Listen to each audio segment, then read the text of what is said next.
This is Dan Schneider. On this Dan Schneider video interview, I'll be speaking with three young, talented artists about their art, and these are people that I've encountered online, and the discussion will begin in a moment. As I usually like to do, I like to give each of the guests a minute or two to just introduce themselves. From left to right on the screen, there's Thomas Evans, Sarah Hostat, and Neil Hester. Sarah is also known as Sarah Joy. She appeared on a show about a year ago about her music. So Tom, let me start with you. If you could just give a minute or two background about yourself. You're a writer that I met through my website. You had contacted me a couple of years ago. What do you write, and how long have you been writing? Well, my name's Tom, as Dan mentioned. I grew up in New Jersey. Yeah, I write mostly fiction and plays. I've been writing for several years, didn't really gain any skill until discovering Cosmoetica and kind of critiquing back and forth with Dan for some time. But yeah, my writing's picked up over the last year or so. And like I said, mostly short fiction and plays. I remember that you had originally sent poetry, and it was okay poetry at best, but you found it, to me, I think music was your original goal, but then you've also written plays. What did you know that you had more of a talent in music and in playwriting than in poetry, or did you need to have some people like me or other people on the Cosmoetica E-list, sort of kick you in the butt and say, this is where your talents lie? Yeah, I kind of needed that jolt, definitely. Now, Sarah Joy, she has a YouTube channel, and as I mentioned, and I'll link to that below this video. About a year or so ago, she had appeared, a little over a year ago, with a friend of hers, and they were doing a duo CD called Kindred, Kate Langner. But Sarah, how has your website been, or your YouTube channel been going since? I know you've started doing instructional videos as well as your covers and original songs. Yeah, it's going very well. It takes time to build, of course, and develop, I suppose, a fan base, and it does grow exponentially. So it will take time, but it's less about the numbers and more about the value that you're able to give to people, and the education and advice and all of that sort of thing. You also, I think, in the last year, you moved, and are you a teacher now? Are you teaching music? I am. I currently have, I believe it's 10 international students now, and I teach them over Skype, and I have several from Australia, some Serbian, Belgium, lots of different people. And on the right is Neil Hester. Neil, I've known the longest of the trio. Neil, I think you found or contacted me in, like, was it 07 or 08? It's 05, actually. Oh, it was, okay. 15 at the time. Okay. So you are a poet, and you're a good poet, although I haven't seen some of your poetry for a number of years. You are, I guess, still in college or post-grad. What are you doing outside of the arts, and are you still pursuing your writing? Yeah, so right now I'm in Chapel Hill, North Carolina, actually, doing a PhD in social psychology. Do research on how people make moral judgments, and research on how people perceive race also. But I still write on the side some. It's probably slowed down a little bit with teaching and research responsibilities, but I'm still writing. Well, let me ask about the plans that you have artistically, and I'll go backwards and start with Neil this time and work leftwards. I know, Neil, that you seem to have had, since your earliest days and the earliest contact with me, sort of a life plan or goal. I compare it to sort of what Wallace Stevens, the poet, was. Wallace Stevens was a successful businessman. You're not going into business, but you seem to know that in this society that arts and the higher arts often don't get the due that they should get. Is that one of the reasons that you are pursuing things outside of the arts, so that you can have time to also do some art later on in your life? Yeah, I think that's a pretty good take on it. I mean, I also enjoy the teaching and research quite a bit, so I don't mind spending some of my time doing that. I don't particularly like the idea of. I mean, I wouldn't mind spending more time writing poetry and having a career out of it, but I don't think that's a very realistic expectation right now. And I don't think that I'd really want to get too tied up in kind of humanities circles in academia. So I'm much happier doing social science and writing poetry on the side, but still taking it seriously. Yeah. Do you hope to, once you hit your 30s or something, also maybe do some prose, do a novel or short stories or plays like Tom does? Possibly. I might be a little bit more interested in working harder on music composition, songwriting. Oh, okay, because I know you did write lyrics that I know Sarah had recorded something a couple of years ago. Let me ask Sarah, what is your career arc? I know when I spoke with you a year plus ago, you had stated a few things about what you'd hope to do. Is your goal still to try to pursue a career in pop music, or do you all, because you play classical instruments, and I guess you would call it classical pop music that you do in a sense. Do you also hope to perhaps secure a position, maybe because you're in the Dallas area, I believe, in like the Dallas Symphony, if there is such a thing, or the Fort Worth Symphony, and if something happens with a CD or some of your original songs, that's great. But do you have a life goal too? A plan? I do, but it's not necessarily in the typical classical musician track. I don't really have a lot of desire to play in a symphony. I have in the past, and I found that I'm more interested in other things. Right now, I am kind of torn between being an independent artist and getting signed to a label. I actually did have 3 producers so far reach out to me just over the past, I think it was 6 months, and I'm wrestling with the thought of that because I want to keep my independence. But aside from that, I definitely still want to pursue a career in writing my own music and touring and performing, and I think that is hopefully still a possibility. I know that you have done some covers of some, more than some, quite a few on your YouTube channel. Do you sometimes get sort of depressed because I've said, and I said this a year or so ago, you're very talented in terms of musical arrangement. You've got a really good voice.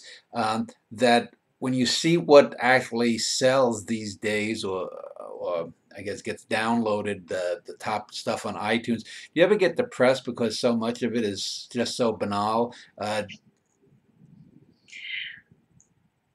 Yes, but there is no one else to blame except for the classical musicians who became so arrogant about their art that they were unwilling to educate the public and make it relevant enough for them to care. So I can't really be mad about it. You mentioned that, and as I've gotten older, I've thought that classical music is probably the best of the music genres overall. I mean, I grew up on rock and roll, and I'm not a scholar in any way, shape, or form about classical music. But compared to jazz or pop music, whether it's rap, rock, or whatnot, do you think that classical music is the most difficult music for people to get into, and explains part of the reason why it's not as popular? I think so. I think there's a lot of intricacy in it. I can see that. Tom, I want to talk about the plays. I know that you've written I think I've seen 2 of yours, and they were both very good and show a lot of promise. What is your outlook? Because you're I think the youngest of the 3. If you could, do you hope to write novels? Do you hope that you could someday get something produced off Broadway or on Broadway? Or is it something? Do you have a backup plan that if you have to do your art as a avocation, that you have a day job? Yeah, I can definitely relate to Neil in the sense that I've come to the realization over time that it's just not feasible to make a career out of writing. It's not going to happen. So you have to have something on the side. Right now I'm working in sales, and I work for a period of time, and then I go back to school. I'm working my way through, but I'm studying economics and trying to pursue something with a little bit of return on my investment as far as school goes. So that's more or less the plan at this point in time, to try and balance it out, hopefully. Yeah, I know. One of the things reasons I wanted to do this show is because I've had a bad time in the last year in terms of job stuff and other personal issues. And it's one of the things is society always tells people you should pursue your dreams and that kind of thing, whether it's in the arts or outside of the arts, in romance or in careers or whatnot.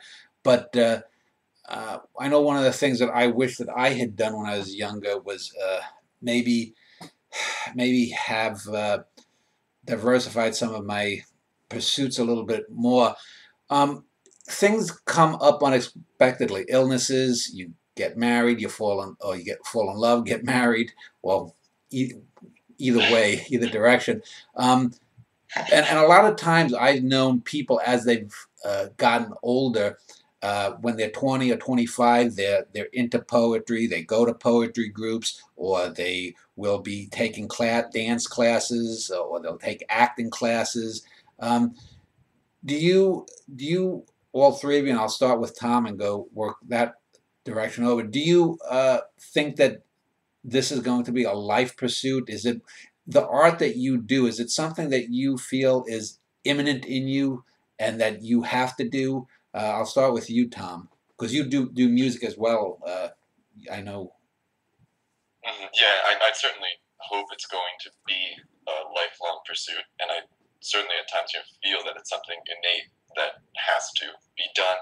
Whether or not I find the time to actually do it is another matter, but I certainly would like it and I strive to make it something lifelong. Let me just ask you, Tom, before I go on to Sarah, what writers and or musicians, since you also do music, have influenced you the most? That if you could say, if I could have a career arc, well, what ones have influenced you most? And if there was a career arc that you could choose to follow, say, of a playwright and or a musician, if you're going to pursue music in any degree.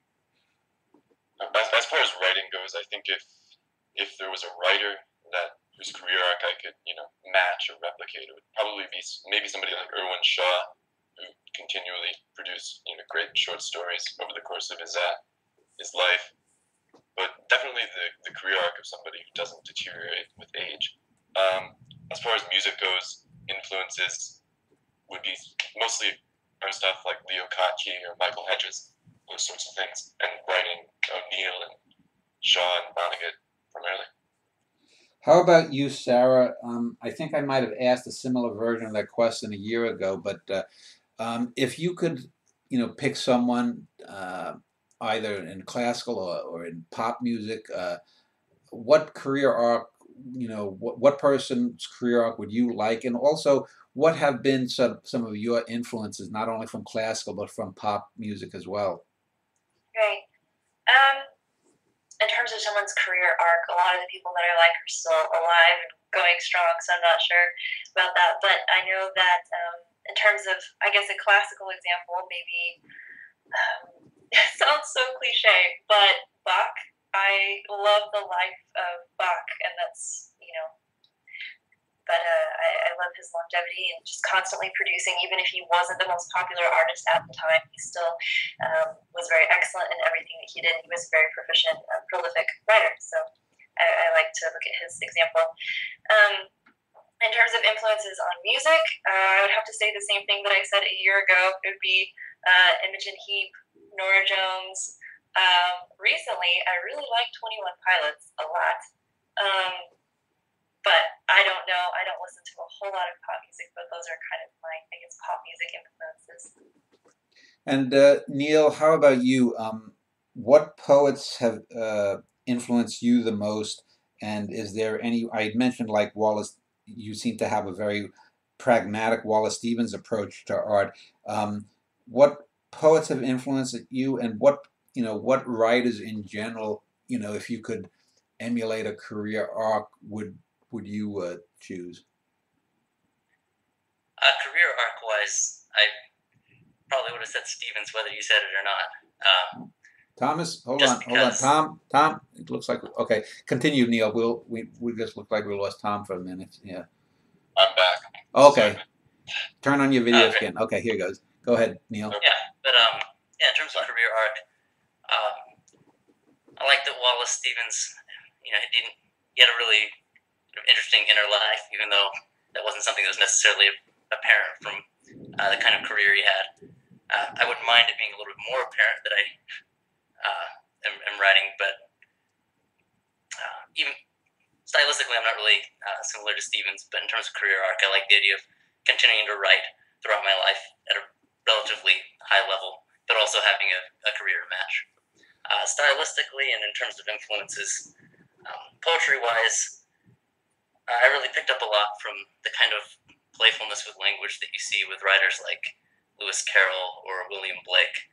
I mean, they write very formally, but they write very, very playfully while still, having substance at the same time. I also write a lot of sonnets, and in particular sonnets that don't necessarily have that traditional Shakespearean or Italian kind of form. And influences in that regard would be people like early Gwendolyn Brooks. James Emanuel had a handful of sonnets that he's written that are great. And a lot of the sonnets that you've written as well have that kind of freer form, but they still have a structure. It's just the structure is kind of unique to that particular poem. It's not something that everyone is just writing within all the time.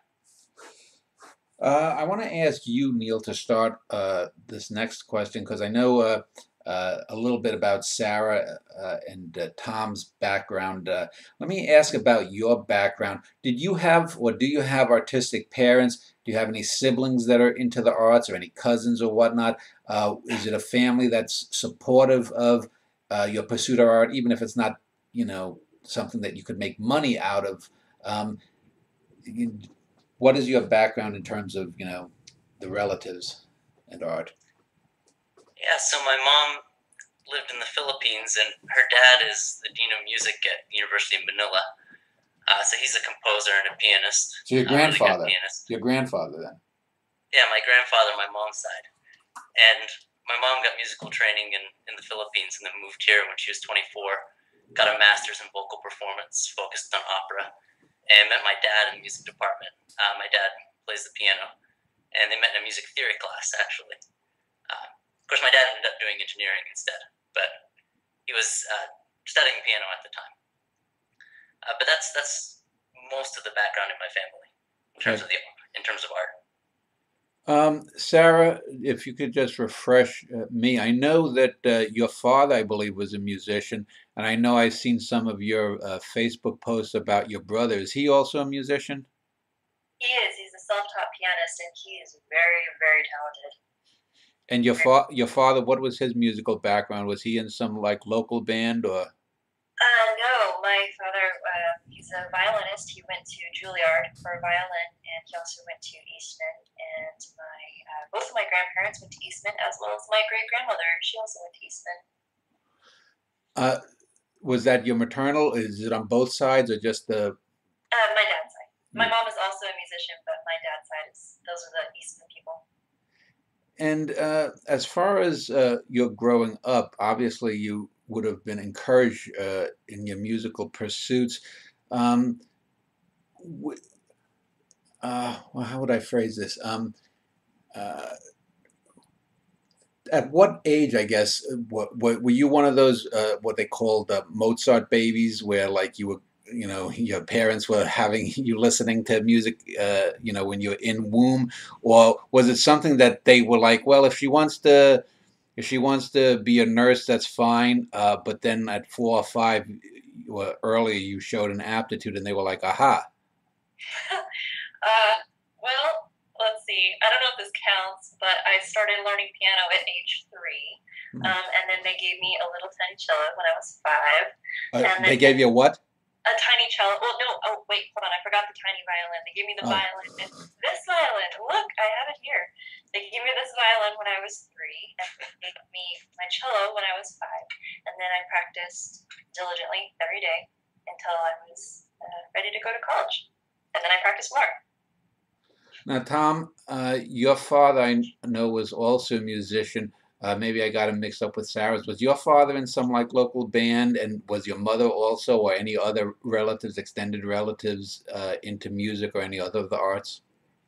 No, my dad was really, for the most part, the only one. I can't speak with any certainty as to like an extended family. My dad was adopted, so I really don't know anything past him. But he was a musician. He went to Berkeley. I don't know where the writing comes from. Really, must be some sort of aberration. Let me ask you this, Tom. I know that,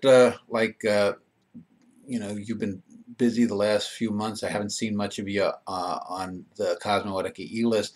When you approach or you read something or you approach or listen to some music, does something go off in your brain, sort of like the old Terminator movie with the Terminator sort of analyzing things come up? Or do you take in the piece of art, whether it's writing or music, and then just hit it emotionally and then go back later and then analyze it? Or is it all in one singular process for you? Definitely the former. I mean, if I'm reading something and a great line pops up, I'll kind of zero in on it and analyze it or think about it for a few minutes and then move on to the next line. But yeah, I would definitely say the former. I mean, it's sort of the Terminator focus, I guess you'd call it. How about with music? Is it the same as with writing? Or because music, generally speaking, most people would say it affects someone emotionally. It takes intellect to write it, but emotionally, music hits you right away. Whereas with writing, you have to actually cogitate and know what the symbols mean and put them into words, a logical order. So, is the process the same for both music and writing? Yeah, I mean, obviously with music, the emotional resonance when you're listening to it is heightened, but and there's less, cognitive impact. But yeah, it's pretty much the same. I mean, it's just note by note as opposed to line by line with music versus writing. How about you, Sarah? When you, I'll stick with music with you, but do you approach all music in the same way? You're originally from West Texas, so if you're listening to, I don't know, something salsa or something with, a more Latin beat versus strict classical versus, some top 40 pop, do you analyze them in the same way, or does each one have its own strictures, its own checkoff points? Well, I think each one of them has their own strengths. So, for example, country music, obviously, for writers like yourself, you're going to disagree with me, but, country music, their focus is on the lyrics. And then jazz, that's the harmonic structure. Classical music, melodic. Pop music, I don't know. It doesn't have a strength. But, if you take into account what each of them are trying to do and what they're focusing on, that's usually how I guess, start the analytical process. That's usually what I focus on most. And then the others kind of fall by the wayside. It's more of an accompaniment to the main focus. And how about if you have a really lush orchestral piece? Does one particular, do the woodwinds stand out the most to you? Does the brass? Or is it the instrument which is in the, I guess you would call the lead instrument at the moment, if it's a piano piece and the piano comes up, or if it's something, I mean, if you're listening to like Wagner or something, does the ebb and flow, or does your mind dart around and sort of construct where it should be going? And how could you tell, for example, and I think a lot of people might be interested, if you have a mediocre, orchestra doing a mediocre job versus, a good one, can you tell right away? The difference between good and excellent, Yeah. I guess. Or just mediocre and excellent. Yeah, I mean, there are some basic technical things that you'll notice. So, intonation, if the tempo is correct, if the phrasing is musical. So, the basic things. I think, though, that there is something that goes a little bit beyond, I guess, the five senses, or this sounds weird, but when you know that a musician has sacrificed their entire life to provide something of excellence, it shows, and you can pick up on it just from their passion. And I think power in music comes from vulnerability and sacrifice, and so you can tell. Just I wish I could explain it better than that. You mentioned jazz, and I know in the last week or so, some people were arguing on my E-list thread about jazz and other forms of music. Is jazz something of an outlier? Because classical music to me as a layman seems quite well structured. And even rock and roll with its thump, thump, thump, thump, percussion has a kind of easy way to sort of grasp. But jazz sometimes just goes here, there, everywhere. It's sort of like an old psychedelic movie where everything's just popping up. Does that somehow make it more difficult to judge whether it's a good piece of music versus, say, something classical or even a top 40 pop song? I feel like you should ask Neil about this. I think he might. Well, I will. Neil, do you want to jump up? You can answer that. Yeah, the funny thing about jazz is that you kind of get the full spectrum of performances that are really loose, where they'll just cue in soloists for about 15 minutes, and you just can't wait till it ends because it's just pretty much off the rails at that point. It's okay if it's live and maybe you're having a couple drinks, but it's not very good. It's not focused at that point. But you also get jazz arrangements that are similar to classical in the sense that they're more pointed. There's not room for a lot of diversion, and I think that those kinds of pieces, relatively speaking, are closer to classical in having pretty high ceiling in terms of what you can accomplish. And how about with thinking about the former is, I mean, that's what you find when you go to clubs, or if you just go to a jazz concert. A lot of times they'll really kind of go off the rails. Everybody's having a good time, and it gets a little out of hand. It's not necessarily good music at that point. And Neil, with poetry, well, it's good technique and it's fun, but it just doesn't have as much of a point anymore. You know? Well, let me ask you. Let me ask you, Neil, about poetry, since you're the only one of the three to write poetry. What when someone, well, let me take it from both ends.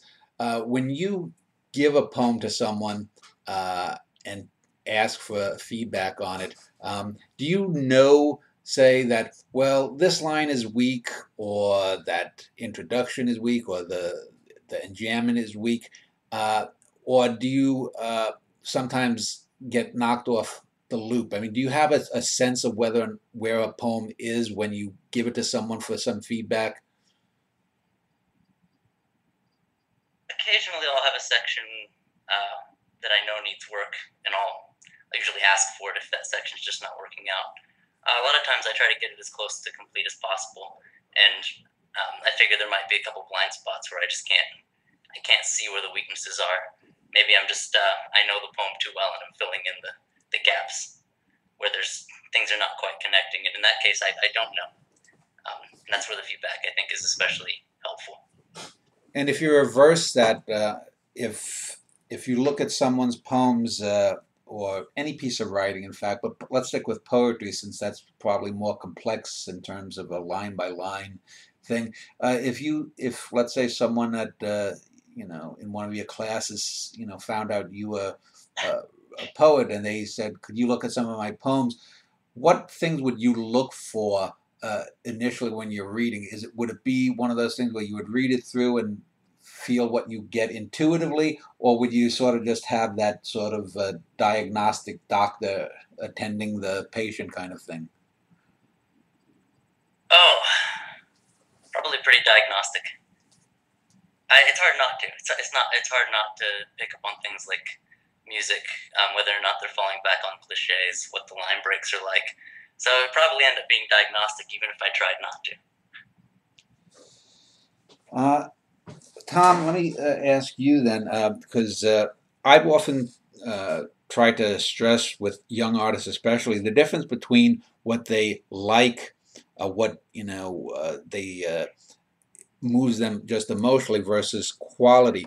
To what degree, when you either write a piece of music or write any piece of writing, do you differentiate between what you like about something versus what you think is quality? And same thing in the reading. Do you have that sort of ability to say, well, I may like this piece A better than piece B, but piece B is certainly a better piece of writing? And go ahead. Yeah, I mean, as far as the writing goes, it might. I tend to look at it very objectively, and as it might sound kind of impersonal, but I tend to like what's quality, and I tend to always find something to appreciate in it if there is some redeeming literary value to it, as opposed to something that doesn't have any, artistic value. It's hard to find enjoyment out of that to a certain extent unless it has some sort of personal sentimental value. So yeah, I definitely when critiquing or writing my own stuff, I always look for objectively what try to preserve the best quality out. And as far as reading the same, sure. You use the term artistic value. What is it that you value about art, whether it's writing or music or any other art? If you went to a museum and, say, saw a great set of photographs or something on display. Well, its ability to communicate at a higher level and translate reality into something more meaningful than it would be otherwise. And how about you, Sarah? Do you make a distinction between, say, like stuff you like versus quality? For example, if a friend of yours said, "Boy, there's this new great band in town. Let's go see them," and you might say, "Oh," and you might enjoy yourself there, but it's just sort of like fluff pop, a fluff pop group, and then you go back and you say, well, if you're in emotional turmoil for some reason, do you say, I've just got to listen to some Satie piano pieces or Vivaldi guitar concerto? I think again it's the nostalgia associated with something that might make something of lower quality be appealing to me. What was the rest of the question? Sorry. Well, for example, if you're in a bad mood, if you have an argument with your parents or your boyfriend, or if you get if you have a bad run-in with a boss or a troublesome student, and you come home at the end of the day, do you go for something that's sort of maybe just light and fluffy to listen to, or do you have to like put on something that is going to get deeper into your being musically? I see. Well, whenever I'm in personal turmoil, I usually will go for something a little bit lighter because that way I don't have to, I guess, overanalyze or think. It's just calming and peaceful. But I guess the other thing I might do is actually make my own art because that, of course, produces good, nice art. How about you, Neil? First off, the differentiation between something you like versus something that you think is qualitatively good. Excuse me. Let me ask you for your opinion on that. Well, I'd like to point out that sometimes I like going to those jazz concerts where they go on for, half an hour. So I probably like those things more than I think that they're good quality art. If I'm coming back after a rough day, I'm probably more prone to go for something a little bit lighter, or maybe something that's heavier, but maybe I'm already familiar with it, so something that I've already kind of gotten inside and I don't have to try as hard. Yeah. Yeah. So one or the other, but I'm probably less likely in that case to try to take on something new. It requires a lot of effort. Sometimes you just need to relax a little bit. Tom had talked about artistic quality. How would you define artistic quality, and how would you define art then for you? Oh, I'll second the communicative aspect.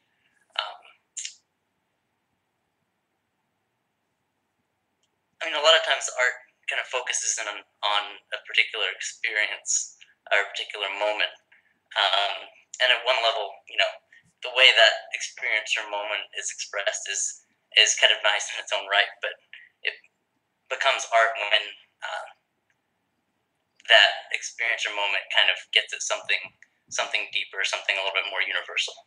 That's when it's meaningful, and that's when it's good. And you all three have some background or interest in music. Would you all agree that music is more emotion based than intellectually based than other arts? And if not, maybe explain why you disagree with that. Let's start with Neil, I guess, and work way across. I would agree with that. Whether or not, I think that especially without lyrics, maybe you have a more limited scope in terms of the kinds of ideas you can take on. It can be harder to take on more complex ideas. Whether or not music is sort of inherently inferior to some kind of inferior to literature is something that I don't necessarily think is the case. And I haven't really thought about whether or not that's the case. But I think that in terms of being more emotional and kind of giving you that kick and that feeling right away, I would agree with that. Yeah. How about you, Sarah? Do you see music as more emotional? And if you do, does that, in a sense, do you feel that that is more essential to you? Oh, this is a big question. It's a tough question. Yeah, it is. Put on the spot. Yeah. Gee. I think that without quality and without, again, the sacrifice of pouring in time and study and perfecting, well, not perfecting, but working on your craft, without all of that, it lacks depth, and so therefore you cannot have the transcendence, I suppose. But at the same time, I was in school with many music majors who were so academic and very intelligent, all of them, but they completely missed the point of music, and that is to, again, communicate what an experience or an emotion that you have with other people. So it's a fine line. I really don't think that there's an either or. I think it should definitely be a balance. Since you have put the most music out into the world, internet-wise, and with your videos and whatnot, do you think that the emotional aspect of your music is the thing that connects the most with the people that respond to you, say on YouTube comments or emails, or do you think it is that people recognize, say, some quality that moves them? I've received 50% of comments, for the emotional side, and I've received 50% for the quality. A lot of people, they are able to recognize the quality. I think honestly, a lot of my covers that I've done, a lot of the music that I've written is not necessarily the most moving thing to me or something I feel like I could better it, but it's kind of the job of the artist to take on the role of an actor almost. So even if you don't necessarily like or are in love with what you're portraying, it's still your job and your function to communicate it in a way that is engaging and is engaging to your listeners. Well, I want to wrap up this segment and the interview. We lost Tom Evans. His internet connection went down, apparently, so won't be able to wrap up with him. But I wanted to just ask one final question and then give both of you a summing up. And what do you think your life would be like if you hadn't had art or found art in your life? Let me start with you, Sarah. How has that affected your life positively, or sometimes maybe even negatively, perhaps? I really think it's only affected me positively. It has given me a way to communicate with other people and something to give to someone else. I think if I hadn't have had music in my life, I would have found some other way, probably gone into the medical field, perhaps. But some way to give to other people. But I think music has definitely made that more possible for me. And what, since you say give to someone, and I've always thought that art too is one about communicating, but also that the quality of an artist is almost commensurate with how much of they put out rather than take in. A lot of people think artists, the cliche is artists are always selfish and that they just need to have this, that, and the other thing. But I think there's a correlation between degree to what an artist puts out for others and their quality. Would you agree with that? And if so, how would you how would you sort of put that in your own hopes of what you put out? I'll try to explain it. It's difficult. I think whenever you do something for yourself, you lack perspective. You probably won't be as open-minded, but whenever you're doing something out of the motivation of giving to other people, you are much more likely to experiment, to try to include them or to listen to them. And just the whole process of giving to other people, you will always, I guess, reap a harvest, if you want to say that, of value to yourself. I wish I could explain that better. It's, whenever a farmer plants a seed, he expects a harvest. I think that's kind of the way it is with art, is if you plant that seed into someone else, and if it's education, music education, or just giving them a nice experience that day through music, I think it comes back to you. And it sounds, I suppose, sort of spiritual almost, but it really is almost on that level. Yeah. Neil, the same question for you. What do you think your life would be without having had art in some form in it, and what has it benefited for you?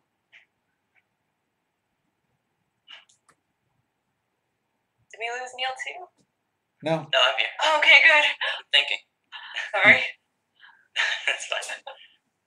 I think life would be a lot more boring. I mean, one of the interesting things about art and being an artist is a lot of times, a lot of life is pretty mundane, but sometimes you can kind of pull something out of kind of the more mundane parts of life and find something interesting to hang on to and take something out of. And it's nice to be able to, when you actually write about those kinds of things, to be able to translate that to something you can actually give. And try to pull other people into that kind of experience of the world.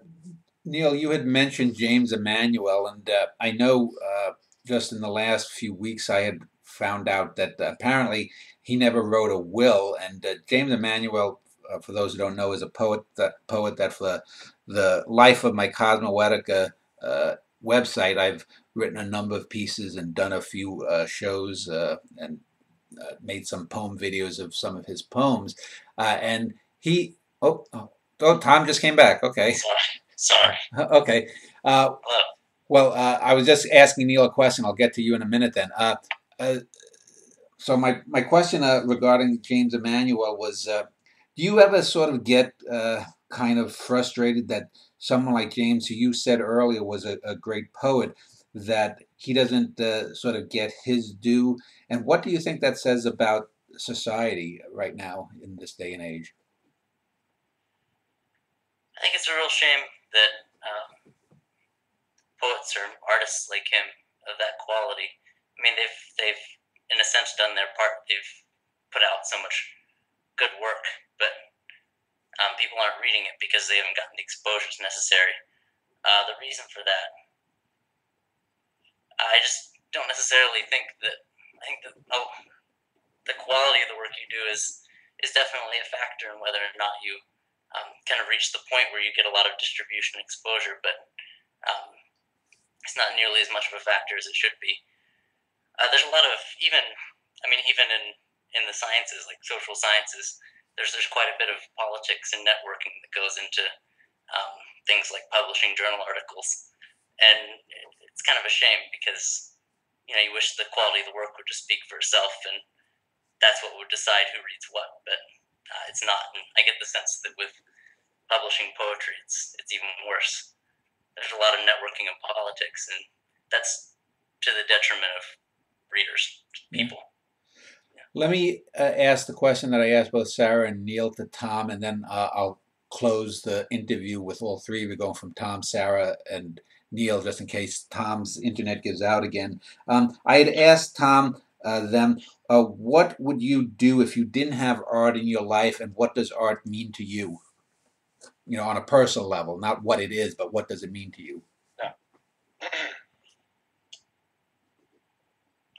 I honestly don't know. It's difficult to conceptualize myself now without art in my life.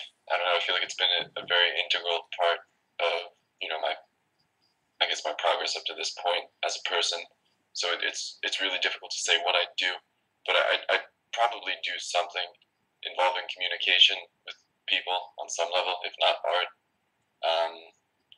I'm not sure what exactly. The second part of the question was, what does art mean to me?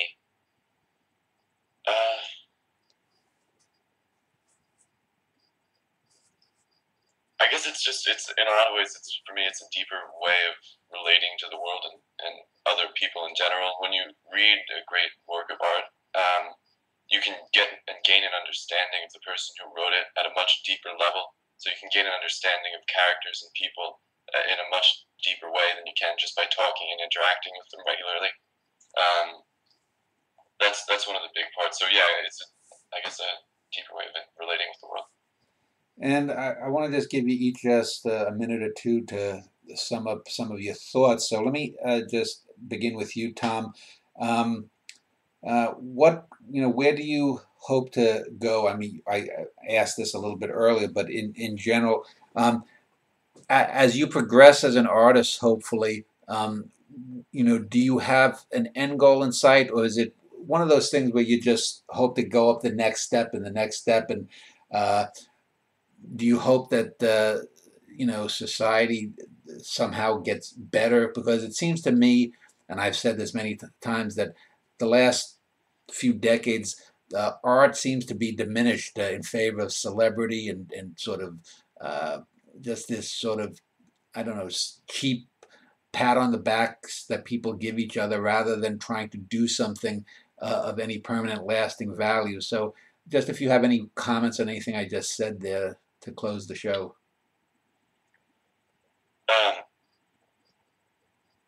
As far as what I envision, what I would like to happen for the arts, I wish I could foresee over the next 10 to 15 years it getting substantially better, and nepotism and politics in all the arts, just decreasing, if not vanishing, but I don't know how realistic that wish is.